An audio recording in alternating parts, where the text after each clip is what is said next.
So, you just started using LinkedIn Premium. Now what? Well, on your premium company page, you noticed around 7.5 times more page engagement and 5 times more page views. Well done. And now, new clients are messaging you. All because you're using LinkedIn Premium, which helps you get the business growth you want. Think big, small business. Think big. Start your free trial at linkedin.com/premium small business. That's linkedin.com/premium small business. The First Lady of New York Radio, Joan Hamburg. Entertaining and informative. Talk Radio 77 WABC. It's our annual tradition. And as many years as I've been doing this radio show, that's how many years the Rockettes have been part of it every holiday season. And when you think that out of, 3,000 women have been Rockettes over the years, what it takes to become a Rockette and to survive the training, which is huge. Today we have with us Kathleen Laituri. This is her 6th season as a Rockette. Jessica Moore, 10 years as a Rockette. And I'm just curious, Kathleen, what happened? Even though we talk about it every year, people still love these stories. Most Rockettes we've talked to have come out of dancing schools. Most of them, their mothers were the ones who were running the dancing schools. What was your story? You were a kid taking dancing and loved it. Yes, so I started dance when I was 3 because I was a crazy, wiggly, energetic child, and my parents didn't realize that putting me in class introduced me to my passion and what I wanted to do for the rest of my life. But interesting enough, as I was growing up, I always admired the Rockettes so much, but I never saw myself being capable of doing it. So that kind of thought process I had until I went to college, and one of my college professors was a Rockette and swing for a long time. Really? And so was it a music college or I went to Pace University and did their dance program. And so my teacher, Lauren Gall, was a Rockette for a long time. And so she ended up seeing something in me and kind of pushed me to start learning precision dance. And until then, I didn't realize that I was capable of doing it. And I actually wasn't even going to go to the audition because I was out of state. And the last minute, I kind of made the decision to go. My sweet dad drove me through the night to get to Radio City. I didn't sleep. And then I walked into the hall and ended up getting the job that year. You're kidding. Just like that. Okay. And what about you, Jessica Moore? I grew up dancing in a small town in Nebraska, and I always watched the Rockettes perform on the Macy's Thanksgiving Day Parade with my family, and I always knew that was something I wanted to do. I went to a professional performing arts school in Oklahoma City University, and a lot of dancers who went there had become previous Rockettes. I think I was something like the 45th Rockette to come out of Oklahoma City University. It was really just a dream come true for me. But when you think that 3,000 have been Rockettes, right? What does it take because I'm sure thousands more little girls all over had the dreams you have, to be a Rockette. Once they see it, that's what they want to do. So what was it, do you think, about the two of you that made fate point in your direction? I think it's just hard work and dedication. I mean, we have to be so precise in ballet, tap, and jazz, and just to keep going and never give up. I think that as Rockettes, we work so hard. We work together.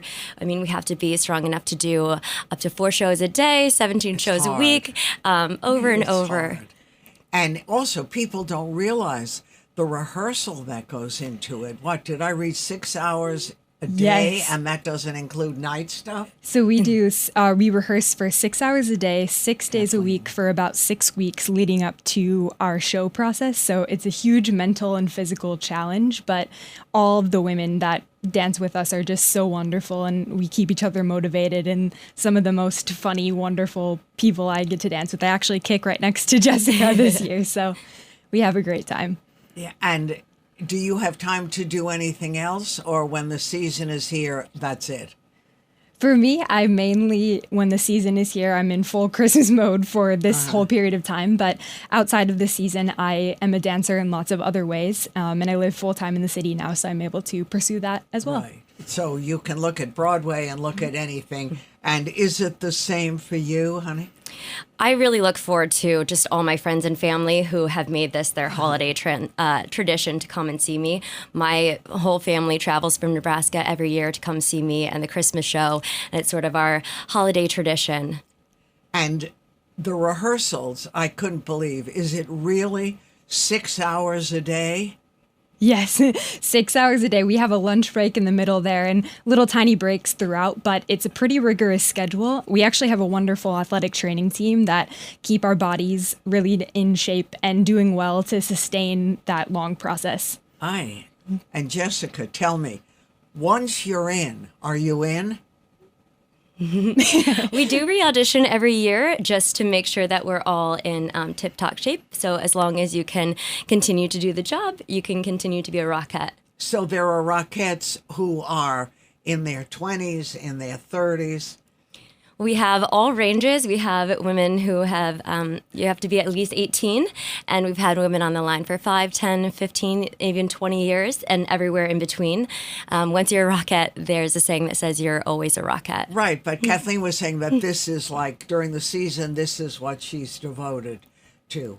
So is this your story too, or once you get a break, you look at something else? During the season, this is absolutely what we're devoted to. And in the off season, we continue to take dance classes. We do other events in the off season. We teach Rockettes conservatory classes, Rockettes 101, and we continue to train dancers in the off season as well. Yeah, and I don't think people realize that there is a school that a lot of Rockettes come out of. You know, is that true? And does the school look for the girls, or the girls try to get into the school? So we have a new program called the Rockettes Conservatory Program, and this is actually a free of charge training program that helps open the opportunity to dancers who normally wouldn't be able to afford to come to the city and train in this style because it is so specific. So it's a free of cost training. They learn Rockettes rep, our choreography that we do in the show, and they do a lot of physical training with our athletic trainers, which provides a great opportunity. This year, we actually have 17 new Rockettes that came out of our Rockettes Conservatory program. And then do they replace 17 or not? We always have women just naturally coming and going. Sometimes they book other jobs. They decide to retire and go on about their career, have a family, move out of the city. And what do you guys want to do? I personally love dancing with everything that I am, so I want to dance for as long as my joints allow. Right. And with dancers, it's hard. People don't realize the strain on the body. You know, they hear a ballet dancer maybe, but they don't get that it is a rigorous opportunity, full of joy, but full of pain. We do 9 numbers in the show, so it's hard. Really a lot in the 90-minute show. And when we're not on stage, we're running to our next change, so it's a nonstop 90-minute experience for us. I bet, but what about the costume changes? Yeah, so we actually have our quickest changes between Parade of the Wooden Soldiers in New York at Christmas, where we have 78 seconds to completely take off everything we have and put on a whole new costume, including earrings and gloves. How do you do that? We actually have, so there's backstage, like a dresser? There's a dresser per 3 Rockettes, and they help zip us up. We have coordination with our friends next to us, so it's like, you put on your dress first, I'll put on my shoes first, and we make it happen. And during the rehearsal period, do you ever say, I can't do this, my body is screaming? Because that's a lot, and 6 hours is not the total, it's part. It definitely is a lot of hard work, but I think it's really empowering to be surrounded by 36 other women on stage with you at the same time, and we sort of all get through it together and really hold each other up when we feel maybe not the greatest. And they really become your family and a sisterhood. These women, we spend so much time together. We spend all of our holiday seasons together. So it really becomes just a group effort and working together, a teamwork. And are there a lot of backstage Johnnies waiting at the stage door? We always love to meet people that come see our show, especially all of the young dancers and the little girls. We have a new dance in the show, a new reimagined dance called the Dance of the Frost Fairies, and they actually sell our fairy wings at the merchandise stands. So to see all the little girls wearing the fairy wings is really, really exciting. And wanting to do it. So when you both got the job, that was only the beginning of this adventure, right? Were you in New York when this happened?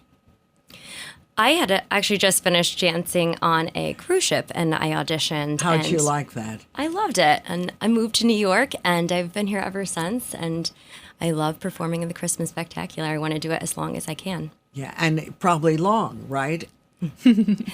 Because as long as you're in shape, which means you don't really get time off.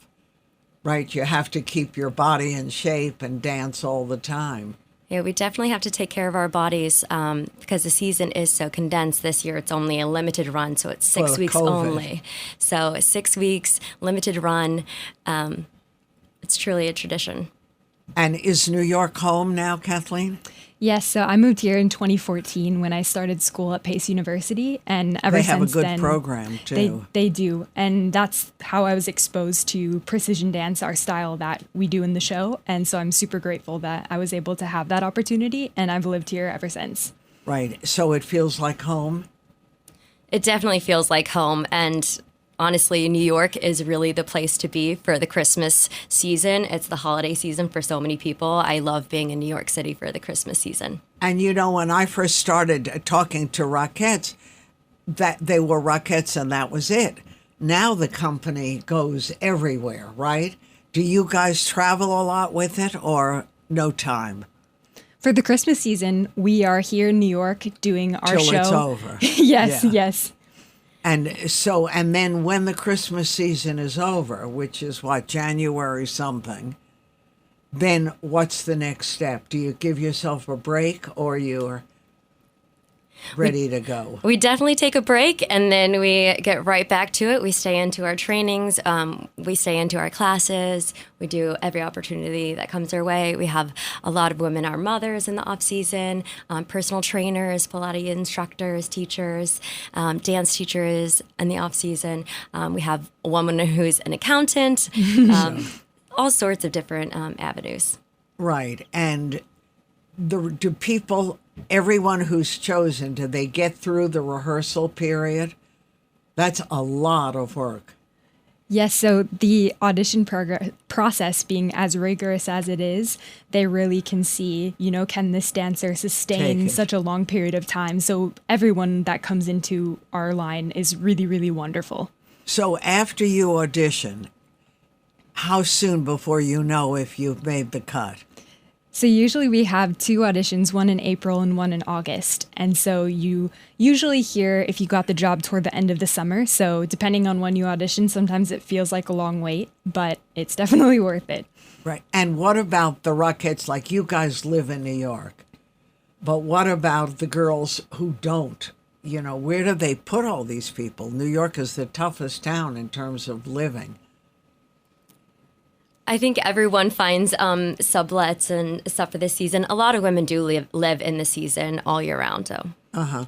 Well, we love our New York. It's a great town, right? Have you seen the audiences change over the years?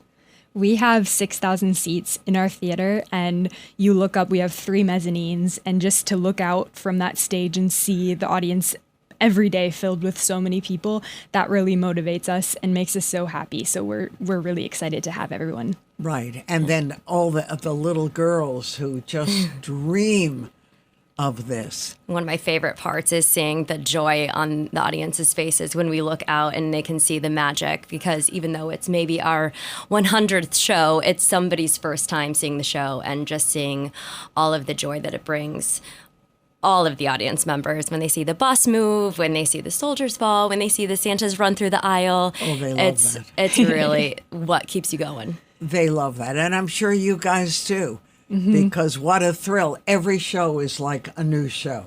Exactly. There's so much to see. Every time you come to see this Christmas Spectacular, you see something new, especially now with the fairy drones and our new number, The Dance of the Frost Fairies. It's truly a fantastic visual to see these fairy drones dancing above the audience. We still have our classical numbers like the Living Nativity with the live animals. We have the Parade of the Wooden Soldiers. I know. All the fan favorites. It's all there.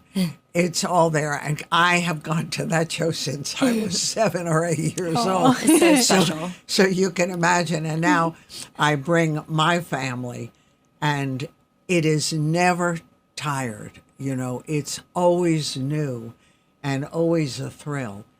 And even the kids who can't dance like that, it's such a magical happening.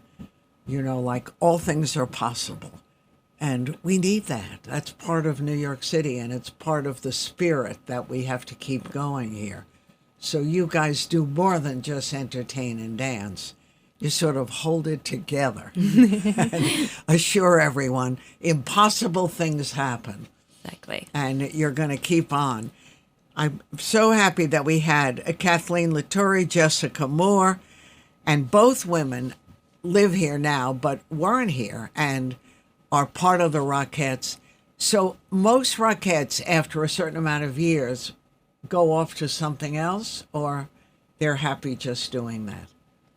I think for so many of us, this was a lifelong dream, and it's finally coming true. And I think that I'm so proud to say that I love what I do every day, and I just feel so much joy for being able to do this and do what I love and dance with everybody who also loves what they do, and just bring so many people joy in this holiday season. It must be very reducing, too, right? To work like that and dance like that. Do you have time to eat? Yes, we definitely have our snacks and our meals in between shows to keep us going. We all have our favorite treats that we bring each other and spend time with each other in our dressing room in between shows, and we have a great time. Well, because of you guys, we have a great time. Thank you so much for visiting. And you can all go see the Christmas Spectacular, the Rockettes at Radio City. It's a New York tradition. You're never too old. And the truth is, I used to watch people bring their babies and think, are they crazy? But the babies are like, your baby doesn't sleep, you take the baby. She'll be totally entertained by the Rockettes. It's part of New York magic. Thank you, Kathleen Laituri, Jessica Moore. We love having you here and wishing you many, many more joyous holiday seasons. Thanks so much for having us. Make sure you get your tickets Of course. Rockettes.com or stop by the Radio City box office. We're running now until January 2nd. Enjoy every bit of it. I'm Joan Hamburg, and you're listening to WABC, celebrating one of our New York traditions, Radio City's Rockettes. More ahead.